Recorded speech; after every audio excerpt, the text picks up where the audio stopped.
जितना ज़्यादा स्ट्रेस होगा, ओवरलोड होगा स्ट्रेस का, जब स्ट्रेस लेवल बढ़ता है तो जो हेयर फॉलिकल रहते हैं वो भी ट्रिगर होने लग जाते हैं, इन्फ्लेम होते हैं और पिंपल्स डेवलप होने लग जाते हैं। एंटीबायोटिक्स देते हैं थोड़े टाइम के लिए, स्टेरॉयडल ड्रग्स देते हैं, तो आपकी इम्यूनिटी को पहले ही सप्रेस कर देता है। एक्ने होने के मेन रीजंस क्या होते हैं, इसके कारण क्या होते हैं कि जिन कारण की वजह से ये एक्ने होता है? ब्यूटी ऑफ होम्योपैथी है different skin, different sensitivity and different type of medicine कभी भी एक नहीं होगी। स्किन में कुछ रैश हुए थे, उसको दबाया गया, उसको सप्रेस किया गया बाय टेकिंग हार्श मेडिसिन, और थोड़े दिन बाद उसको ब्रीदिंग में प्रॉब्लम आने लगा एंड लेटर ऑन वो अस्थमा में डेवलप हो गया। कन्फ्लिक्ट क्या है जो इस बीमारी के पीछे है? उसके बाद आपने उसको सप्रेस करना स्टार्ट कर दिया, ऑइंटमेंट लगा रहे हो, लेप लगा रहे हो तरह तरह के, तो क्या होता है थोड़े दिन के लिए ठीक होगी एंड इंटरनली कोई और बीमारी डेवलप होगी, दोबारा से एक्ने पिंपल डेवलप हो जाएंगे। नेचुरल रेमेडी में बताती हूँ जिसमें आपको कोई कॉस्ट पे करने की ज़रूरत नहीं है। हाँ, थोड़ा सा टाइम ज़रूर देना पड़ेगा, जिसकी आजकल सभी के पास कमी है।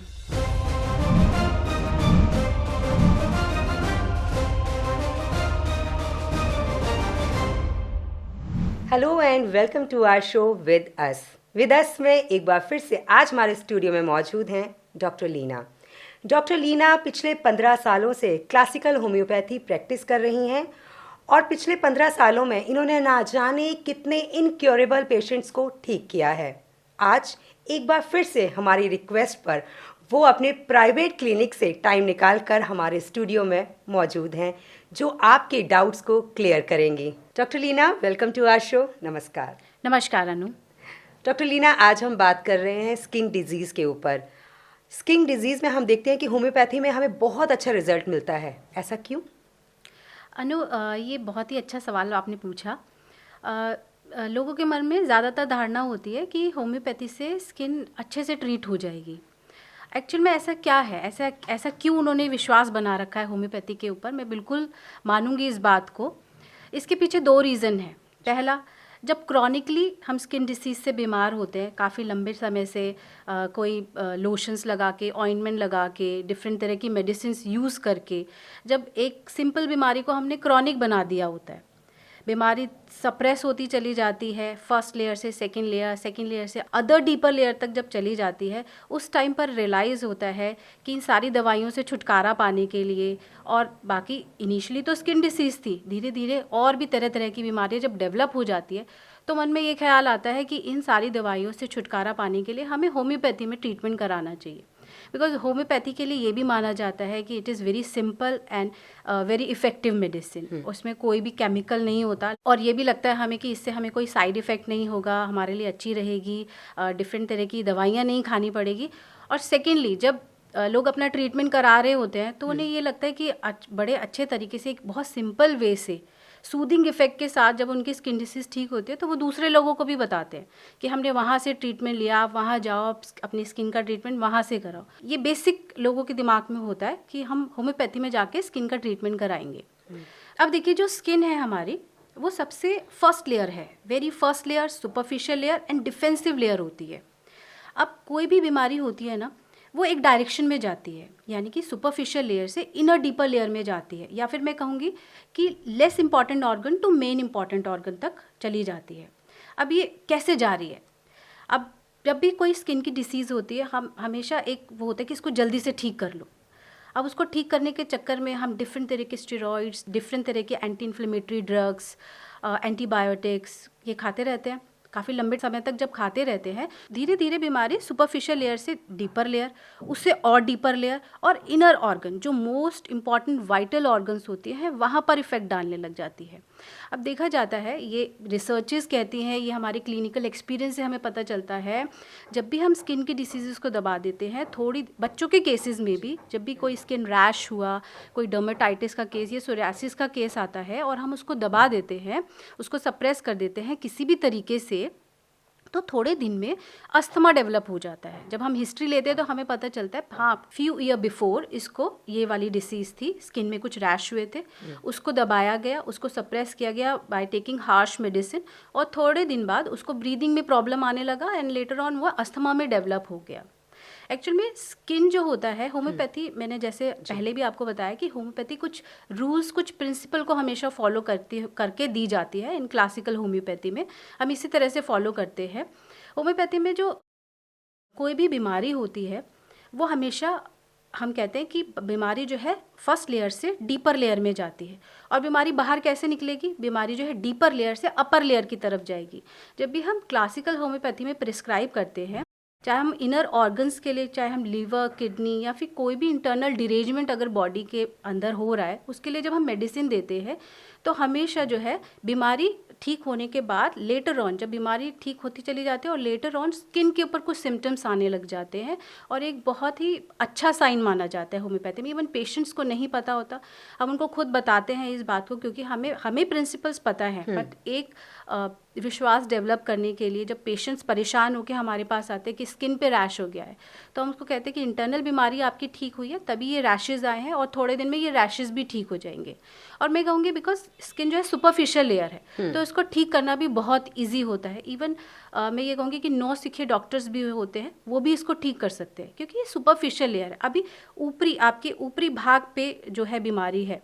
अब ये भी एक इम्पॉर्टेंट पॉइंट है कि जो हमारी स्किन होती है ना, वो एक डिफेंसिव रोल प्ले करती है हमारी पूरी बॉडी का। ये भी एक भगवान ने इस तरह से हमारी बॉडी को क्रिएट किया है कि फर्स्ट लेयर पे ही डिफेंस हमें दे दिया है। किसी भी तरह के माइक्रो ऑर्गेनिज्म, बैक्टीरिया जो है स्किन पे ही ट्रैप हो जाते हैं, अंदर जाने ही नहीं देते इन्फेक्शन।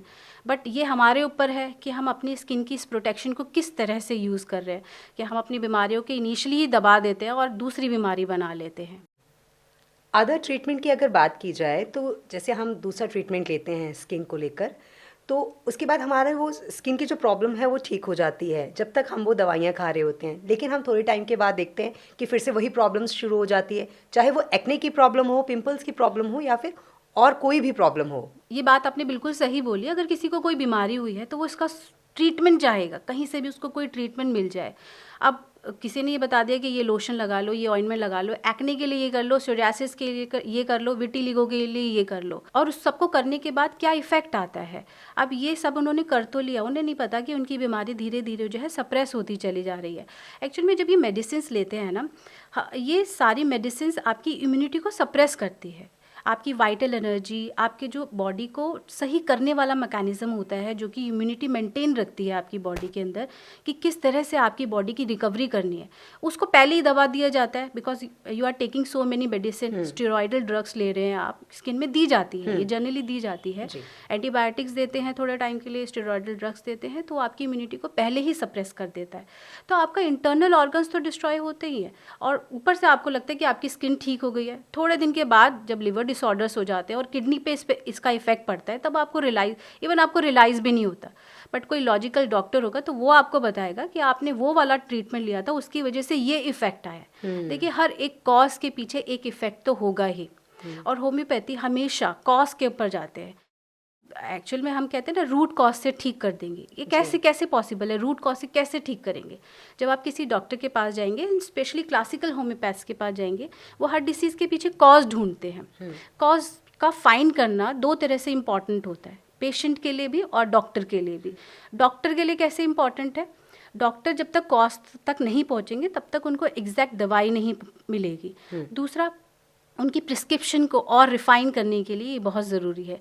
सेकेंडली, पेशेंट को बताना बहुत ज़रूरी है, बिकॉज ये कॉज जो होता है एक मेंटेनिंग कॉज होता है। अभी कॉज के बारे में अगर हम डिस्कस करें तो किसी भी बीमारी के बहुत सारे कॉज हो सकते हैं, जिसमें कि एक फिजिकल कॉज हो गया जो कि इन्वायरमेंटल फैक्टर हो गए। सेकेंड है मेंटेनिंग कॉज, जो लगातार हमारे बॉडी के अंदर और एक्सटर्नली इन्वायरमेंट के थ्रू बना रहे। और थर्डली होता है हमारे स्ट्रेस लेवल क्या है, इमोशनल लेवल क्या है, सेंसिटिविटी क्या है, रिएक्शन के अगेंस्ट हमारी सेंसिटिविटी क्या है बॉडी का। ये सारे के सारे फैक्टर्स इन्वॉल्व करके अगर दवाई दी जाती है तो वो सुपरफिशली और इंटरनली दोनों ऑर्गन्स को बेनिफिट देती है। डॉक्टर लीना, आपने हमें बड़ी बड़ी स्किन डिजीज़ के बारे में तो बता दिया जिनका ट्रीटमेंट होम्योपैथी में हो सकता है। अब मान लीजिए एक छोटी सी डिजीज़ है एक्ने, इसका ट्रीटमेंट आप कैसे करते हैं? एक्ने आपने कहा कि एक छोटी सी डिसीज़ है, मैं मानती हूँ सुपरफिशियल लेवल की डिसीज़ है, बट इसके पीछे जो रीज़न्स हैं ना, जो अभी हम डिस्कस करेंगे, वो काफ़ी बड़े बड़े रीज़न्स होते हैं। हमें लगता है कि छोटे से हैं, पिंपल्स है, बट जिसको होगा, जिसका फेस पूरा भरा हुआ होगा पिंपल से, उसकी तकलीफ कुछ अलग ही होगी। और उसके पीछे बहुत सारे कारण होते हैं जो कि अभी हम डिस्कस करेंगे। एक्ने तो मैं मानती हूँ चलो सुपरफिशियल लेयर की है डिसीज़ है, बाकी जो बड़ी बड़ी बीमारियाँ हैं जैसे सोरियासिस, विटिलिगो, ये ऑटो इम्यूनिटी क्रिएट करते हैं, तब जाके डेवलप होता है। अभी तो हम एक्ने के बारे में डिस्कस करते हैं। हमारी पूरी बॉडी के अंदर कुछ पोर्स होते हैं, रोम छिद्र जिनको हम कहते हैं, पूरी बॉडी के ऊपर इस तरह से प्रेजेंट होते हैं, और उसमें कुछ हेयर फॉलिकल्स होते हैं। अब ये जो हेयर फॉलिकल्स होते हैं उसके नीचे एक सिबेशियस ग्लैंड होती है, इनर लेयर के अंदर जब हम स्किन के स्ट्रक्चर में देखते हैं, सिबेशियस ग्लैंड होती है जो कि सीबम प्रोड्यूस करती है, कुछ ऑयली सा सिक्रीशन होता है। नेचुरल डिफेंसिव मैकेनिज्म है ये भी एक तरह का, जब ये सीबम सिक्रीट होता है थ्रू सिबेशियस ग्लैंड, तो ये एक मॉइस्चर प्रोड्यूस करता है हमारी स्किन के ऊपर। अब ये एक डिफेंसिव मैकेनिज्म कैसे है, इनिशियल लेयर पे जब ये प्रोड्यूस कर देता है, पूरी हमारी जो मॉइस्चर होती है इसके थ्रू, इन्वायरमेंट के थ्रू कोई भी डस्ट पार्टिकल आता है, माइक्रो ऑर्गेनिज्म होते हैं, वो सारे इसमें ट्रैप हो जाते हैं। हमें पहले ही डिफेंस मिल गया, अंदर वो जा नहीं पाए, बट कुछ ड्यू टू सम रीज़न जब ये जो सिबेशियस ग्लैंड है डिस्टर्ब हो जाती है और ओवर सिक्रीशन करने लग जाती है सीबम का, तो ये ग्लैंड्स ब्लॉक होने लग जाती है। इसके अंदर जो डेड स्किन की जो डेड लेयर होती है वो क्लॉग हो जाती है, बैक्टीरिया, माइक्रो ऑर्गेनिज्म इसी के अंदर ब्लॉक होने लग जाते हैं। फिर इसमें इन्फ्लेमेटरी प्रोसेस स्टार्ट होने लग जाता है, फूलने लग जाती है, सूजन सी आ जाती है उसी हेयर फॉलिकल के अराउंड। थोड़े दिन में ये पिंपल बन जाता है। पिंपल्स भी वैरायटी ऑफ पिंपल्स होते हैं, किसी किसी को वाइट हेड, किसी को ब्लैक हेड, किसी को पुस्ट्यूल्स जिसमें पस फिल्ड होता है, किसी को नोड्यूल्स बन जाते हैं, सिस्ट जैसे बन जाते हैं, और वो हाईली पेनफुल होते हैं। डिफरेंट स्किन होगी और इस पर डिफरेंट तरह के हमें एक्ने पिंपल्स देखने को मिलते हैं। ऐसा नहीं है कि एक ही स्किन है तो हर किसी पे एक ही तरह के पिंपल्स नहीं होंगे, जैसी स्किन वैसे ही आपको पिंपल्स देखने के लिए मिलेंगे। अब मैंने कहा डिफरेंट स्किन, तो आप यही खुद ही सोचिए कि अगर डिफरेंट स्किन है तो हम उसको एक ही तरह का लोशन या एक ही तरह के एंटीबायोटिक कैसे दे सकते हैं। बिल्कुल, यही एक ब्यूटी ऑफ होम्योपैथी है। Different skin, different sensitivity and different type of medicine कभी भी एक नहीं होगी, अलग इंडिविजुअल, क्योंकि इंडिविजुअल प्रिस्क्रिप्शन, कॉन्स्टिट्यूशन प्रिस्क्रिप्शन जो होता है वो डिफरेंट इंडिविजुअल में डिफरेंट होता है। कॉन्स्टिट्यूशन प्रिस्क्रिप्शन डिफरेंट इंडिविजुअल में डिफरेंट होता है, किसी की भी सेम प्रिस्क्रिप्शन नहीं होगी। और ये कैसे चूज़ करेंगे, बॉडी की सेंसिटिविटी क्या है, बॉडी का रिएक्शन क्या है, बॉडी की सेंसिटिविटी क्या है, बॉडी का रिएक्शन क्या है, किन चीज़ों से फ्लेयर अप हुआ है, इमोशनली, मेंटली किस तरह की पर्सनालिटी है, इन सबको मिला के जब मेडिसिन दी जाएगी तो वो ज़्यादा इफ़ेक्टिव होगी। एक्ने किस एज ग्रुप में ज़्यादा होता है? देखिए, जनरली माना जाता है कि 11 साल से लेके 30 साल तक जो एक्ने पिंपल्स होते हैं वो बहुत ज़्यादा फ्लेयर अप होते हैं। बट अब स्टडीज़ ऐसी भी आई हैं जिसमें देखा जाता है कि आफ्टर 30 भी, इवन मेनोपॉज के टाइम पर भी फीमेल्स के अंदर पाए जाते हैं। जनरली ये देखा जाता है कि 11 से लेके 30 ईयर का जो एज ग्रुप है उसके अंदर पिंपल्स बहुत ज़्यादा फ्लेयर अप हो जाते हैं। इसके पीछे कुछ रीजंस होते हैं। इस दौरान पर जैसे कि प्यूबर्टी वाला टाइम होता है, उसके अंदर मेल में और फीमेल में कुछ चेंजेस देखे जाते हैं, हार्मोन्स के सर्ज होते हैं, हार्मोन्स के फ्लक्चुएशंस होते हैं, डिफरेंट टाइप के एंड्रोजन्स सिक्रीट होते हैं जो कि मेल और फीमेल दोनों में ही पाए जाते हैं। फीमेल में थोड़ी कम क्वांटिटी में पाया जाता है, मेल के अंदर भी पाया जाता है। तो उसकी वजह से ये जो पिंपल्स है वो डेवलप होने लग जाते हैं। इवन 30 तक एज ग्रुप माना जाता है, बट कुछ रिसर्चेस में ये भी देखा जाता है कि आफ्टर 30 भी, eight the time of puberty, during child birth, after child birth, eight the time of menopause भी फीमेल के अंदर, क्योंकि हार्मोन का सर्ज हो रहा है, फ्लक्चुएशन हो रहा है, तो उसके हिसाब से पिंपल डेवलप होते हैं। दूसरा, स्ट्रेस लेवल जो है लोगों के अंदर इतना ज़्यादा है कि उसकी वजह से भी पिंपल्स डेवलप हो जाते हैं। अब ये देखा जाता है कि प्यूबर्टी में जो भी चेंजेस आते हैं उसके साथ साथ एक्ने भी डेवलप होते हैं। एक्चुअल में जो एंडोजन का सर्ज होता है और उस टाइम पे जो स्ट्रेस लेवल बच्चों के अंदर देखा जाता है वो एक मेन रीज़न है इसके पीछे कि एक्ने जो है फेस पे बहुत ज़्यादा पाए जाते हैं। अब ऐसा नहीं कि फेस पे ही पाए जाएंगे, जो एक्ने है, पिंपल्स हैं आपके फेस पे, हेड पे, बैक पे, चेस्ट पे, इन सब एरियाज़ पे ज़्यादा प्रोन होते हैं, बिकॉज यहाँ पर जो फंक्शनल ऑयल ग्लैंड्स होती हैं वो बहुत ज़्यादा होती हैं। उसके हिसाब से ये वाले एरिया जो होते हैं ज़्यादा प्रोन होते हैं for any type of pimple. Acne होने के मेन रीजंस क्या होते हैं, इसके कारण क्या होते हैं कि जिन कारण की वजह से ये एक्ने होता है? देखिए, एक बीमारी के और किसी भी बीमारी के बहुत सारे कारण होते हैं। अब इसको हम कैटेगराइज करते हैं, जैसे कि एक्सटर्नल कारण और इंटरनल। एक्सटर्नल जो एक्सटर्नल फैक्टर से हमें मिलेगा, इंटरनल हमारी बॉडी के अंदर जो चेंजेस होंगे और वो जो डिसीज़ वो प्रोड्यूस करेंगे। एक्सटर्नल में फिजिकली हम देख सकते हैं कि इन्वायरमेंटल फैक्टर होता है जो कि बहुत इंपॉर्टेंट है। आजकल पोल्यूशन इतना है कि डिफरेंट तरह की बीमारियां वैसे ही हमारी बॉडी को घेरे हुए है। दूसरा इंटरनल अगर हम देखेंगे तो इंटरनल में हमारे जो है फिजियोलॉजिकल और साइकोलॉजिकल दोनों चेंजेस जब हावी हो जाते हैं बॉडी के अंदर तो वो इस तरह की डिसीज़ प्रोड्यूस करते हैं। फिजियोलॉजिकल कारण में जैसे कि हमारा एंड्रोजन लेवल, हार्मोन के फ्लक्चुएशन जो डिफरेंट एज ग्रुप में देखे जाते हैं। जो ये जो एंड्रोजन होते हैं उनका क्या रोल होता है मैं आपको बताती हूँ। एंड्रोजन्स जब ज़्यादा सिक्रीट होने लग जाते हैं तो वो हेयर फॉलिकल्स को इन्फ्लेम करने लग जाते हैं और साथ साथ जो सिबेशियस डक्ट है उसको भी स्टिमुलेट करते हैं, ट्रिगर करते हैं, जिससे कि वो और ज़्यादा क्वांटिटी में सीबम रिलीज़ करता है। जब सीबम ज़्यादा होता है वो क्लॉग होने लग जाते हैं, जो हमारी बॉडी पे पोर्स होते हैं, जो रोम छिद्र होते हैं वो ब्लॉक होने लग जाते हैं और इमीडिएटली वहाँ पे पिंपल्स का, एक्ने का डेवलपमेंट होने लग जाता है। ये तो एंड्रोजन का हो गया। दूसरा स्ट्रेस फैक्टर जो है, स्ट्रेस, जब भी हम स्ट्रेस आउट होते हैं किसी भी रीज़न से, किसी भी कन्फ्लिक्ट से, तो वो कॉर्टिसोन एक हार्मोन होता है उसको रिलीज़ करता है। और कॉर्टिसोन हार्मोन की ये प्रॉपर्टी होती है कि ये भी जो हेयर फॉलिकल्स है उसको स्टिमुलेट करता है, उसको ट्रिगर करता है, इन्फ्लेम करता है और सेबेशियस ग्लैंड के ऊपर काम करके और ज़्यादा सीबम सिक्रेट करता है। तो ये स्ट्रेस लेवल हो गया, एंड्रोजन्स हार्मोन हो गए। तीसरा जो है वो है साइकोलॉजिकल रीज़न, जिसमें स्ट्रेस है, कन्फ्लिक्ट्स हैं, बहुत सारी ऐसी कंडीशंस हैं जिनसे हम जूझ रहे हैं आजकल की लाइफ में। तो ये सारे के सारे एक्चुअल में अगर मैं इसको और थोड़ा डीपली आपको समझाना चाहूँ तो हमारी लाइफ की डिफरेंट नीड्स होती है। As per Maslow theory different needs होती है। पहली नीड हमारी पूरी होती है तब हम दूसरी पे जाते हैं, फिर हम तीसरी नीड पर जाते हैं। कुछ ऐसे लेवल आ जाते हैं जब हमारी अगर हमारी एस्टीम है वो हमारी पूरी नहीं हो पा रही किसी भी कारण से, चाहे वो घर के कलेश हो, आपसी बहस हो, या फिर कुछ ऐसा मन की बात हो जो कि हम किसी से नहीं एक्सप्रेस कर पा रहे, किसी भी रीज़न से हो सकता है, किसी भी कंडीशन में हो सकता है। तो वो कंडीशन जो है हमारे माइंड में कन्फ्लिक्ट पैदा करती है और वो कन्फ्लिक्ट जो होता है वो डिसीज़ में डेवलप हो जाता है। तो चाहे सिंपल बीमारी हो, एक्ने के बारे में आपने बात करी, उसमें भी स्ट्रेस लेवल जो है और हार्मोन्स फ्लक्चुएशंस इन सब चीज़ों पे बहुत ज़्यादा डिपेंड करते हैं। अगर आप भी स्किन डिजीज़ या फिर किसी और डिजीज़ के बारे में डॉक्टर लीना से कुछ जानना चाहते हैं तो आप हमारे कमेंट बॉक्स में हमसे प्रश्न पूछ सकते हैं, हमें इंतज़ार रहेगा। डॉक्टर लीना, हम बात कर रहे हैं आज एक्ने की, तो एक सवाल मैं और आपसे जानना चाहूँगी कि ये एक्ने टीनएजर्स में ही ज़्यादा क्यों होता है? टीन एजर्स जो होते हैं उनके अंदर एक्ने पाए जाते हैं, उनके अंदर एक्ने डेवलप हो जाते हैं। और ये जो 11 से 12 साल जो टीन एज का पीरियड होता है ये बहुत ही सेंसिटिव पीरियड होता है। इसमें बच्चे जो हैं वो बढ़ने की तरफ जाते हैं, थोड़ा मैच्योरेशन जो है उनके अंदर आना चाहिए। इस एज पे वो चीज़ों को समझने लगते हैं, चीज़ों के अंदर उलझे रहते हैं। बहुत चीज़ें होती हैं जो उनको अफेक्ट करती है, उनके माइंड को अफेक्ट करती है। दे गेट इमोशनली डिस्टर्ब, बहुत चीज़ों को समझने की चाह होती है उनके अंदर।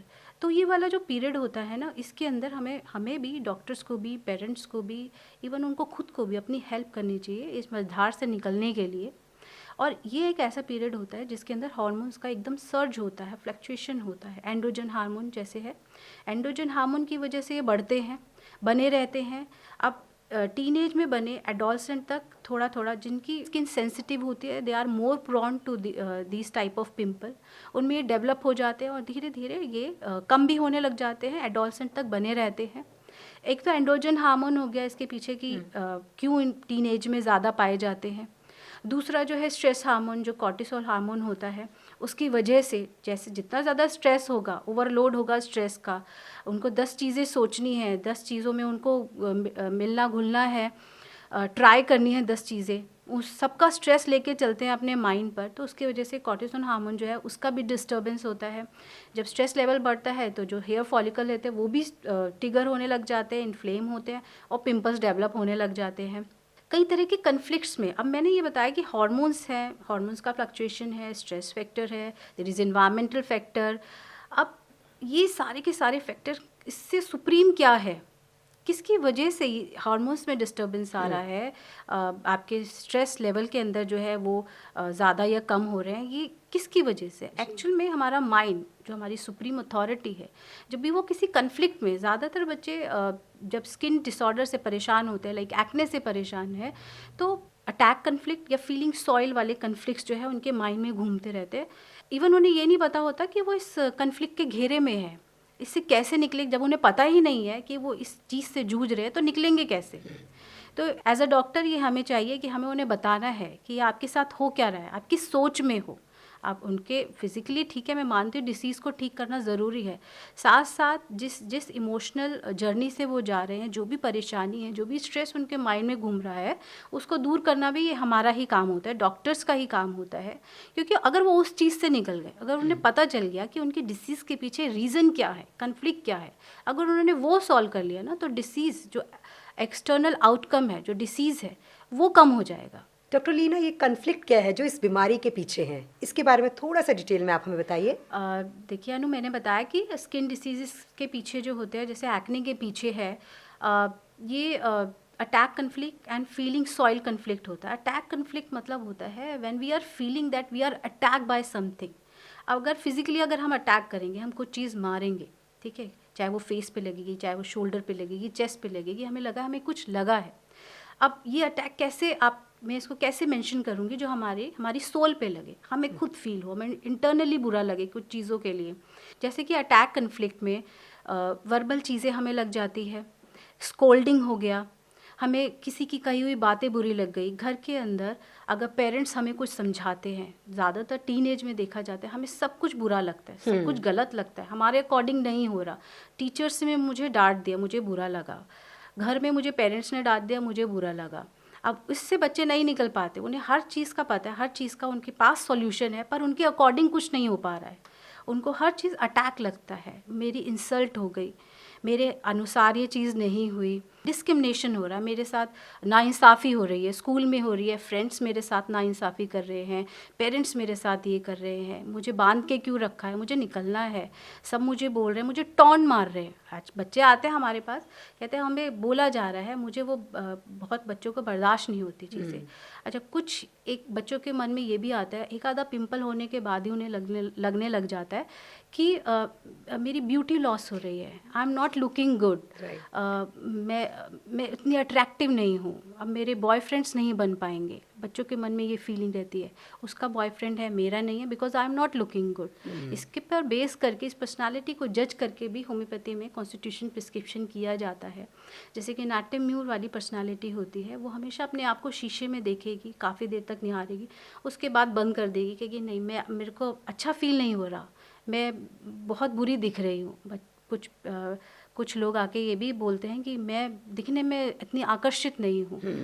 तो इस केस में जब अपने आप अंदर एक ये फीलिंग आ रही है कि मैं अच्छी नहीं दिख रही, तो डिसीज़ डेवलप होगी। वो कॉन्फ्लिक्ट लगातार माइंड में बना हुआ है और वो धीरे धीरे हार्मोन्स के अंदर चेंजेस कर रहा है, आपके स्ट्रेस लेवल को बढ़ा रहा है, कॉर्टिसोन में सिक्रीशन जो है वो बढ़ रहा है, उसकी वजह से पिंपल्स डेवलप होने लग जाते हैं। बेसिकली इनर कन्फ्लिक्ट जो भी था और आउटकम थी डिसीज़।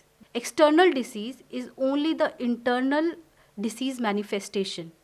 जो भी बाहर डिसीज़ है वो अंदर कोई भी प्रक्रिया हमारी बॉडी के अंदर चल रही हो, मेंटल लेवल से, इमोशनल लेवल से, धीरे धीरे, और उसके बाद जो हार्मोन्स और स्ट्रेस लेवल से बनती हुई हमारी बॉडी के ऊपर दिखाई देने लग जाती है। तभी टीन एज के अंदर ये सारे के सारे चेंजेस होते हैं। दैट्स वाई डिसीज़ डेवलप होने लग जाती है एक्ने की। दूसरा है फीलिंग सॉइल। फीलिंग सॉइल के अंदर ये फीलिंग आती है कि मुझे कहीं, जैसे कि कोई इन्फेक्शियस डिसीज़ है, हम उससे बचना चाहते हैं, हम उससे छुपना चाहते हैं, मुझे ये डिसीज़ हो जाएगी। ऐसे बच्चों के अंदर भी होता है, उनको मन में आता है सब मेरे बारे में बात कर रहे हैं, मेरे पीठ पीछे मेरी बुराई कर रहे हैं।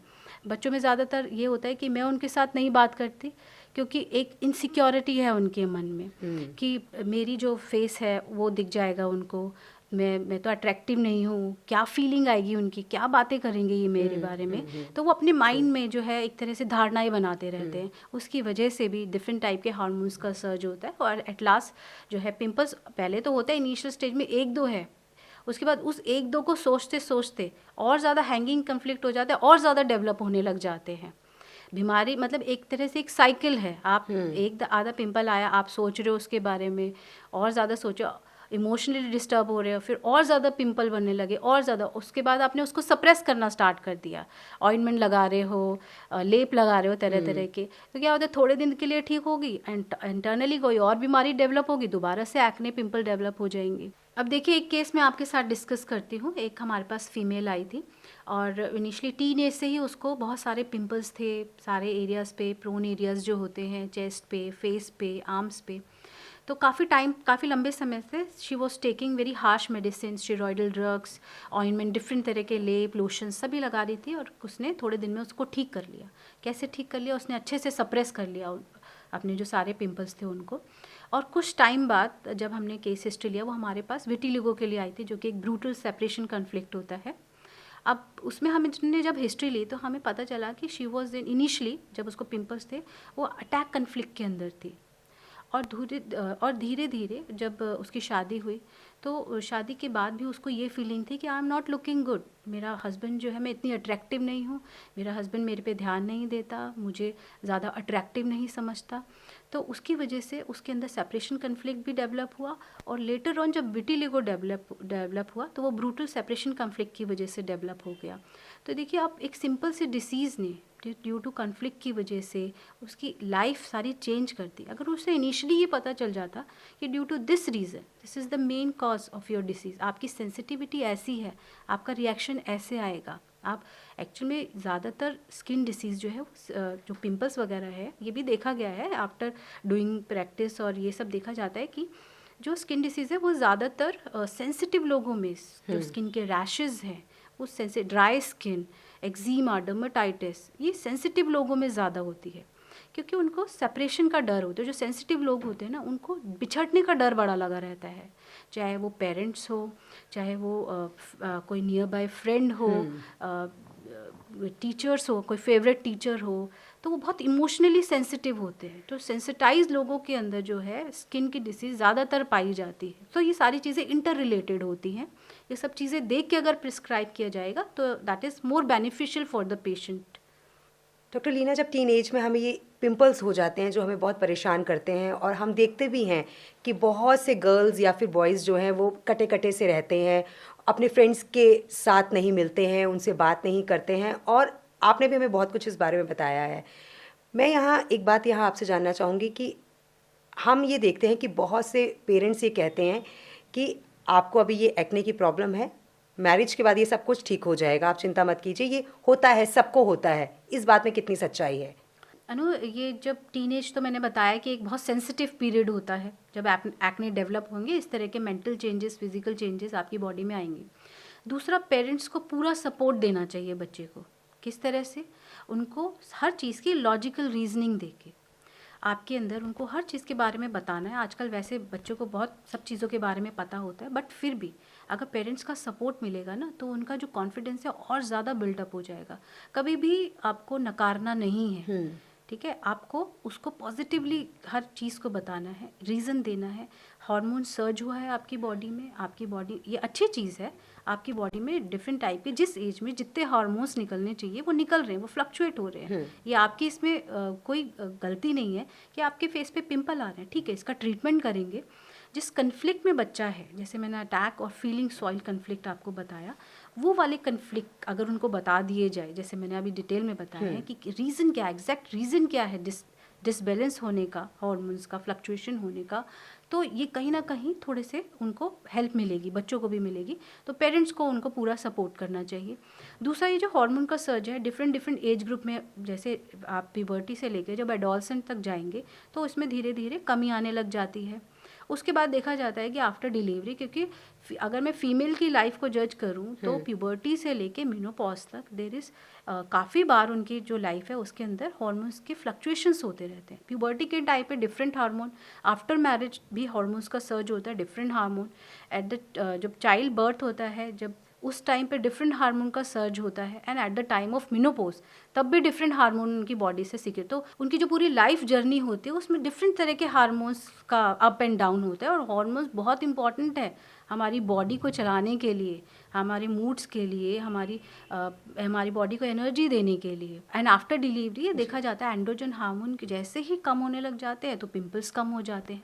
बट ऐसा नहीं है, कुछ केसेस में ऐसे भी आते हैं आफ्टर डिलीवरी भी बहुत सारे एक्ने हो जाते हैं, ड्यूरिंग प्रेगनेंसी भी देखे जाते हैं। तो एक तरह से मैं एक प्रॉपर ये नहीं बना सकते हम कि आफ्टर डिलीवरी ठीक हो जाएंगे, आफ्टर मैरिज ठीक हो जाएंगे। कई केसेस में देखा गया है, पर कई केसेस में बढ़ भी जाते हैं। अब बढ़े क्यों? बढ़े इसलिए कि आपकी लाइफ की सिचुएशन कैसी है। अगर आपको बाय चांस आपकी शादी सही तरीके से नहीं हुई, या फिर आप अपनी शादी से नाखुश हैं, आपको समझने वाला कोई नहीं मिला, आपको ऐसा लग रहा है कि मैं इतनी ब्यूटीफुल नहीं हूँ, या फिर मेरे को सब अच्छा नहीं मान रहे, आप मेरा हस्बैंड मेरे पे ध्यान नहीं दे रहा, तो मैं अट्रैक्टिव नहीं। अगर फीमेल के अंदर भी ये फीलिंग आएगी तो उसकी कन्फ्लिक्ट की वजह से हार्मोन का सर्च फिर से होने लग जाएगा। तो रीज़न तो वही है, तो उसको समझना होगा आपको। अगर ये वाला चीज़, अगर ये कन्फ्लिक्ट किसी की भी लाइफ से निकाल दिया जाए, निकाल इन द सेंस समझ लिया जाए, तो डिसीज़ प्रोसेस आगे नहीं बढ़ेगा। पर अगर ये बना रहेगा तो मेनोपॉज में भी होंगे, आफ्टर डिलीवरी भी होंगे, और एनी टाइम आपकी लाइफ में कभी भी हो सकते हैं पिंपल्स। अगर आपको भी ऐसा लगता है कि आप देखने में सुंदर नहीं हैं, या अगर आपके फेस पर बहुत सारे पिंपल्स हैं और आप कुछ क्वेश्चन हमसे पूछना चाहते हैं, तो आप हमारे कमेंट बॉक्स में जाकर हमें कमेंट कर सकते हैं। हम आपके क्वेश्चन को अपने इस प्रोग्राम विद अस में ज़रूर लेंगे और डॉक्टर लीना से उस बारे में ज़रूर बात करेंगे। हमें इंतज़ार रहेगा आपके क्वेश्चंस का। डॉक्टर लीना, क्या एक्ने और पिंपल के लिए कोई होम्योपैथी मेडिसिन भी है? बहुत सारी होम्योपैथिक मेडिसिन है एक्ने पिंपल के लिए, बट डिपेंड करता है केस टू केस, डिपेंड करता है इंडिविजुअलिटी के ऊपर, skin to skin, nature to nature, constitution to constitution vary करती है होम्योपैथिक मेडिसिन। अच्छा, ब्यूटी क्या है होम्योपैथिक मेडिसिन की? हम इसको सिम्टोमेटिक भी दे सकते हैं, या फिर हम इसको कॉन्स्टिट्यूशनली भी प्रिस्क्राइब कर सकते हैं। बट अगर हम सिम्टोमेटिक देंगे तो डिसीज़ ठीक हो जाएगी, थोड़े दिन बाद दोबारा से रीअपेयर हो जाएगी। तो हमेशा कॉन्स्टिट्यूशन प्रिस्क्रिप्शन के ऊपर जाएंगे। जैसे कि एक मेडिसिन है, पर्सनालिटी के साथ साथ मैं आपको दवाइयाँ बताऊंगी, ज़्यादा इजी रहेगा समझने में। जैसे नैक्टेम्यूर है, जो मैंने अभी पहले डिस्कस भी करी थी। नैक्टेम्यूर जो है, उसके अंदर एक इनसिक्योरिटी है, मेरा लव वन मुझसे सेपरेट ना हो जाए, ये इनसिक्योरिटी बनी रहती है। दूसरा, अपने अपीयरेंस को लेके भी वो बड़े परेशान रहती है। तीसरा, बहुत इमोशनल है, जैसे मैंने बताया सेंसिटिव स्किन के अंदर ये डिसीज़ ज़्यादा प्रोन होती है, तो उसकी स्किन भी सेंसिटिव है, वो इमोशनली भी बहुत ज़्यादा सेंसिटिव होती है, जल्दी से बातें उसको चुभ जाती है, जल्दी से लग जाती है। इस पर बेस करके हम नैक्टेम्यूर देते हैं।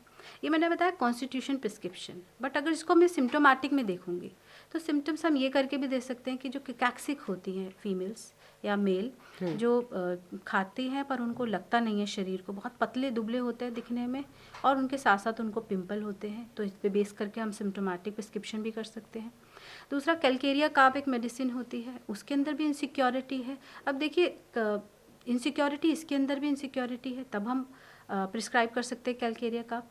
या फिर बराइटा काप है, इसके अंदर जो है, इसके अंदर भी इनसिक्योरिटी होती है। इसमें ये इनसिक्योरिटी होती है कि सब मुझे जज कर रहे हैं, सब मेरे बारे में बातें कर रहे हैं। बच्चों में देखा जाता है, जब कोई हमारे घर में गेस्ट आता है तो जाके छुप जाता है, पर्दे के पीछे छुप जाएगा, इनसिक्योरिटी की वजह से अपने फेस को अपनी फिंगर से हाइड करता है कि मुझे देख तो नहीं रहे, क्या मैं दिख पा रहा हूँ उनको। इस तरह की पर्सनालिटी पे बेस करके हम पिंपल के लिए मेडिसिन देते हैं। और भी पर्सनालिटी पे बेस करके, जैसे कि पैलेडियम है, पैलेडियम को हमेशा ये डिज़ायर रहता है कि सब मुझे प्रेस करे, सब मेरी वाह वाह करे, इसलिए वो अपने लुक्स को मेंटेन करके रखेगा। प्लाटिना है, उसके फेस से घमंड टपकता है, उसको ये लगता है मैं बेस्ट हूँ, मेरे से ऊपर और कोई नहीं, तो मुझे परफेक्ट बन के रहना है। लाइकोपोडियम है, उसे पोजीशन का डर होता है, अगर मैं अच्छा नहीं दिखा तो मेरी पोजीशन चली जाएगी, लोग मेरे बारे में क्या बोलेंगे। नक्सवामिका है, नक्सवामिका भी हम पिंपल के लिए देंगे। परफेक्शन चाहिए हर काम के लिए, सारा काम परफेक्ट होना चाहिए, रात दिन काम करेगा चाहे उसको पिंपल हो जाए, पर उसको परफेक्शन चाहिए, इस पे बेस करके दे सकते हैं। आर्सनिक है, फास्टिडेड अबाउट हिज लुक, गंदगी बर्दाश्त नहीं होती, सब काम सलीके से होना चाहिए और साफ़ सुथरा होना चाहिए, तब हम आर्सनिक प्रिस्क्राइब करेंगे। लेकेसिस है, अपने आप को मेंटेन करके रखेगा, मैनिपुलेटिव होगा, तब हम इस पे बेस करके मेडिसिन दे सकते हैं। सल्फर है, sulphur very good medicine which is given in case of acne. Sulphur है, उसको अपनी गंदगी को छुपाना है, चाहे फेस पे ही क्यों ना। अगर फेस पे बहुत सारे पिंपल हो गए तो उसका लुक्स तो चेंज हो जाएगा, सब क्या बात करेंगे उसके बारे में। किसी ऑइंटमेंट से, किसी लेप से उसको जल्दी से ठीक करना है, अपने लुक्स को मेंटेन करना है। सल्फर में ये भी देखा जाता है, अंदर के कपड़े उसके गंदे होंगे पर बाहर से वो मेंटेन करके रखेगा, गंदगी नहीं दिखनी चाहिए, अंदर से कितना भी गंदगी हो, उसका आस पड़ोस कितना भी गंदा हो पर अपने आप को साफ़ सुथरा रखेगा, उसे शो ऑफ करने की लगी रहते हैं, ये भी एक पर्सनालिटी होती है। सीपिया है इंडिफरेंस, अपने बस अपने काम से मतलब है, कोई अफेक्शन नहीं, कोई लव नहीं, अपने बच्चों को भी बस उसकी ड्यूटी मेंटेन करती है, तो वी कैन प्रिस्क्राइब सीपिया। ये कॉन्स्टिट्यूशन, ये पर्सनालिटी को जज हम करते हैं, साथ साथ में उनके फिजिकल जर्नल्स भी लेते हैं। बहुत सारी चीज़ें लेनी होती है तब हम एक दवाई पे आते हैं, चाहे वो एक्ने ही क्यों ना हो। दूसरी तरफ सिम्टोमेटिक भी हम दे सकते हैं, जिसमें सुपरफिशियल रिलीफ तो मिलेगा ही, जैसे हम सुपरफिशियल रिलीफ एलोपैथिक मेडिसिन से पाते हैं, एंटीबायोटिक लगा के या फिर कोई क्रीम्स लोशंस लगा के। इस तरह से सिम्टोमेटिक मेडिसिन से हम सुपरफिशियल रिलीफ पालेंगे, साथ में कोई साइड इफ़ेक्ट नहीं होगा उसका। अब देखिए नैटेम्यू जैसे मैंने एक्सप्लेन किया, सिम्टोमेटिक भी दे सकता है, देखने में बहुत दुबला पतला है, भूख प्यास नहीं लगती और उसको फेस पे इस तरह के पिंपल्स है, we can prescribe natrum mur. Nux vomica अगर चीक्स पे प्रेजेंट होते हैं, बहुत सारे एक्ने अगर चीक्स पूरा भरा हुआ होता है तो नक्स वोमिका। जो अल्कोहल बहुत ज़्यादा लेते हैं तो उनके फेस पे दिखते हैं, मोटे मोटे दाने हो जाते हैं, फोड़े होते हैं, बहुत पेनफुल होता है, रेड कलर के हो जाते हैं। उसके केसेस में हम nux vomica, lachesis, Antim crude, ये सारी मेडिसिन, सल्फ़र, ये सारी मेडिसिन प्रिस्क्राइब कर सकते हैं। अगर हेड पे है, हेड पे बहुत सारे पिंपल्स हैं तो कॉस्टिकम दे सकते हैं। कॉफ़ी पीने के बाद अगर हो गए हैं तो वी कैन प्रिस्क्राइब सोराइन। कॉस्मेटिक प्रोडक्ट यूज़ करने के बाद तो we can prescribe bovista. Periods में इरेगुलरिटी भी होती है तब भी बहुत सारे एक्ने डेवलप हो जाते हैं। अगर पीरियड से पहले ही पिंपल्स डेवलप हो जाते हैं तो we can prescribe sepia, we can prescribe lachesis. Periods delay अगर हो रहे हैं तब भी पिंपल्स डेवलप हो जाते हैं तो क्रोटालस हॉरिडस दे सकते हैं। फैट फूड खाने की वजह से अगर पिंपल्स डेवलप हो जाते हैं तो वी कैन गिव पल्सेटिला। कालीब्रोम एक मेडिसिन है जो टीनेजर्स में बहुत फ्रीक्वेंटली दी जाती है। इसमें पिंपल्स जो होते हैं रेड हो जाते हैं, लगातार पिंपल्स एक के बाद एक बन रहा है, रेड, इन्फ्लेम, और लास्ट में वो स्कार मार्क छोड़ देते हैं, तो उसमें कालीब्रोम देते हैं। बट मैं ये कहूँगी ऐसे ही मेडिसिन ना दे के अगर कॉन्स्टिट्यूशन प्रिस्क्राइब किया जाए, अगर पर्सनालिटी कालीब्रोम की है तब प्रिस्क्राइब दिया जाए तो वो बहुत ही बढ़िया रिजल्ट देगी। और एक और पॉइंट है, अगर हम एक्सेस ऑफ मैस्टरबेशन के बाद अगर पिंपल डेवलप हो जाते हैं तब भी हम कालीब्रोम प्रिस्क्राइब करते हैं। अगर एक साथ एक क्रॉप में एक के बाद एक पिंपल्स आए जा रहे हैं, एक बार ठीक हुए दोबारा से आ गए, तो we can prescribe sulphur. Sulphur के अंदर कभी ब्लू कलर के पिंपल्स अभी आ जाते हैं कुछ लोगों के केस में, तब भी हम सल्फर प्रिस्क्राइब करते हैं।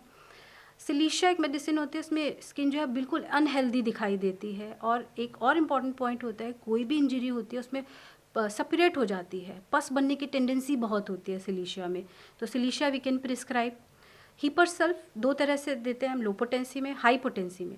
लो पोटेंसी जो होती है प्रमोट करती है, कोई पस जो है बस कोई स्किन के ऊपर रेड इन्फ्लेमेशन हो रही है, पस उसमें से नहीं निकल रही और पेन कर रहा है वो, अगर उससे हमें प्रमोट करना हो कि जल्दी से मैच्योर होके उसमें से पस निकल जाए तो लो पोटेंसी में दो। अगर उसको हमें अबॉर्ट करना है कि जो है वो बना हुआ है बट उसमें से निकल नहीं, ऊपर की स्किन नहीं फट रही है, तो हम हाई पोटेंसी में हीपर सल्फ प्रिस्क्राइब कर सकते हैं। आर्निक अगर बहुत पेनफुल नोड्यूलर सिस्टिक अगर पिंपल्स होते हैं, बहुत पेनफुल, रेड है, टच भी नहीं उससे बर्दाश्त होता, तो वी कैन प्रिस्क्राइब आर्निका। और there is an number of medicine, बहुत सारी मेडिसिन है। अगर इसके साथ सिम्टोमेटिक तो ठीक है, बट अगर हम कॉन्स्टिट्यूशन प्रिस्क्राइब करेंगे तो वो बहुत ही ज़्यादा फ़ायदेमंद होगी। डॉक्टर लीना, ये तो आपने हमें मेडिसिन ट्रीटमेंट के बारे में बताया, लेकिन अगर हम अपनी डाइट की बात करें, खान पान की बात करें, तो वो कैसे हमें लेना चाहिए, वो किस तरह का ट्रीटमेंट होना चाहिए हमारा? डाइट भी बहुत इंपॉर्टेंट है, जैसे कि होम्योपैथिक मेडिसिन आप ले रहे हो, सारे प्रिकॉशंस कर रहे हो, साथ साथ में डाइट भी बहुत ज़रूरी होती है। जैसा हम खाते हैं वैसा हमारी स्किन के ऊपर रिफ्लेक्ट होता है। कोई भी अब देखा जाता है जब हम फ्राई फूड ज़्यादा खा लेते हैं या बहुत ओवर ईटिंग कर लेते हैं तो हमारी स्किन पे इरप्शंस आने लग जाते हैं। अगर गलत फूड खा लेते हैं जो हमारी बॉडी से झिलता नहीं है तो मुंह में छाले आने लग जाते हैं। ये भी एक डिफेंसिव मैकेनिज्म होता है। कोई भी अगर गलत प्रक्रिया हमारी बॉडी के अंदर चल रही है, स्किन के ऊपर रिफ्लेक्ट होने लग जाएगी। नेचुरल नॉर्मल फिनोमिना है, प्रोटेक्टिव रिस्पॉन्स है, जिसको डॉक्टर को जानना चाहिए। अगर लीवर में कोई प्रॉब्लम हो रही होती है, स्किन पे रैशेज आने लग जाते हैं, ड्यूरिंग जॉन्डिस भी देखा जाता है, स्किन के ऊपर इचिंग होने लग जाती है। ये उसी के सारे रीजंस होते हैं। अब डाइट के अंदर देखो, पहले तो हमें फूड को कैसे खाना है, सबसे पहले हमें थोड़ी थोड़ी देर बाद थोड़ा थोड़ा खाना खाना है, कभी भी ओवर ईटिंग नहीं करनी, छोटी छोटी मील्स होनी चाहिए। सेकेंड, हमें पानी, हमें हाइड्रेशन जो है बॉडी का बहुत मेंटेन रखना चाहिए। 70% हमारी बॉडी के अंदर पानी होता है। अगर स्किन डिसीज़ वाले होते हैं उनके अंदर पानी की मात्रा को और बढ़ाना चाहिए। अगर आप 2 गिलास पी रहे हैं तो आपको 4 से 6 गिलास पे आ जाना चाहिए। थर्ड, डाइट में हम क्या क्या ले सकते हैं। डाइट बहुत इंपॉर्टेंट रोल प्ले करती है इसके अंदर, एक मेंटेनिंग कॉज है जो कि हमें करेक्ट रखना चाहिए। डाइट में सबसे पहले फ्रूट्स हैं, green leafy vegetables. Green leafy vegetables जो है वो आयरन डेफिशिएंसी एनीमिया की पूर्ति करती है। जब भी आयरन डेफिशिएंसी एनीमिया, किसी भी तरह का एनीमिया होगा तो स्किन पे चेंजेस आने लग जाते हैं, पिंपल्स भी हो जाते हैं और साथ साथ में स्किन के ऊपर डिस्कलरेशन, छोटे छोटे ब्लैक पैचेस भी आने लग जाते हैं। तो उसको अवॉइड करने के लिए जो है हमें आयरन रिच फूड जो है वो लेंगे। फ्रूट्स जिसके अंदर विटामिन सी का कंटेंट बहुत ज़्यादा होता है वो लेंगे, जैसे ऑरेंज हो गया, आंवला हो गया। आप अपनी डाइट में नट्स ऐड कर सकते हैं, हमेशा नट्स को आप सोक करके लेंगे, पानी में थोड़ी देर भिगोगे, उसके बाद आप उसको ले सकते हैं। एक एनर्जी फूड भी है, फाइबर फूड भी है और आपको पिंपल से भी काफ़ी हेल्प मिलती है इसके अंदर, पिंपल्स के लिए भी लिया जा सकता है।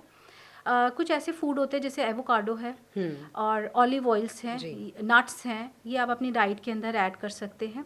बनाना आप अपनी डाइट के अंदर ऐड कर सकते हैं। बनाना के अंदर आपको इंस्टेंट एनर्जी सोर्स है, साथ साथ आपका जो है इन्फ्लेमेशन स्किन के ऊपर ड्यू टू पिंपल जो इन्फ्लेमेशन चेंजेस होते हैं उसको कम करता है और एंड्रोजन हार्मोन जो है उसके ऊपर भी काम करता है, उसकी सिक्रीशन को भी कम करता है। तो banana is a good source which can take. कुछ ऐसे प्रोडक्ट है जो हमें नहीं लेने चाहिए, अवॉइड करने चाहिए, जैसे डेयरी प्रोडक्ट हो गए, फैट फूड हो गया, चॉकलेट्स हो गया। बहुत लोगों का मानना है कि चॉकलेट्स इंक्रीज कर देता है एंड्रोजन हार्मोन को और पिंपल्स बना देता है, बट रिसर्चेस में देखा गया है कि चॉकलेट कोई एज सच पिंपल के ऊपर कोई इफेक्ट नहीं होता। बट बहुत लोगों ने ये भी कहा है कि आफ्टर टेकिंग चॉकलेट्स बढ़ जाते हैं। डॉक्टर लीना, कोई खास नेचुरल रेमेडीज जो हमारी बॉडी को अंदर और बाहर दोनों से हेल्दी रख सके? अनु, ये बहुत ही अच्छा आपने सवाल पूछा है। होम्योपैथिक मेडिसिन के बारे में मैंने बताया, इतनी सारी मेडिसिन, इतने सारे तरीके आप करते हैं। इसके साथ साथ एक ऐसे नेचुरल रेमेडी मैं बताती हूँ जिसमें आपको कोई कॉस्ट पे करने की ज़रूरत नहीं है। हाँ, थोड़ा सा टाइम ज़रूर देना पड़ेगा, जिसकी आजकल सभी के पास कमी है। ये है सूरज की किरणें, जो सन है उसकी हीट, लाइट एंड एनर्जी, ये आपके लिए एक रेमेडी का ही काम करती है। देखिए, जो सूरज की हीट होती है, जब हम थोड़ा सा टाइम सूरज की किरणों के आगे बैठते हैं, अर्ली मॉर्निंग की बहुत ही अच्छी होती है। जैसे ही सूरज उदय होता है, जो अर्ली मॉर्निंग की जो हीट और एनर्जी होती है हमारे लिए बहुत अच्छी होती है। हमें थोड़ी देर 5, 10 और 15 मिनट हमें उसके अंदर ज़रूर बैठना चाहिए। जो सूरज की लाइट होती है, उसकी हीट होती है, उसकी हीट जैसे ही हमारी स्किन पे पड़ती है, जो भी ऑर्गेनिज्म, बैक्टीरिया, माइक्रो ऑर्गेनिज्म हमारी बॉडी के अंदर होते हैं, एक्ने के केसेस में भी जो पोर्स होते हैं उसके अंदर वो जमने लग जाते हैं, बैक्टीरिया, माइक्रो ऑर्गेनिज्म क्लॉग हो जाते हैं। जब उसकी हीट उसके अंदर पड़ती है तो वो डिसइंटीग्रेट होना शुरू हो जाते हैं, डिस्ट्रॉय होने लग जाते हैं, इन्फेक्शन में थोड़ी राहत मिलती है।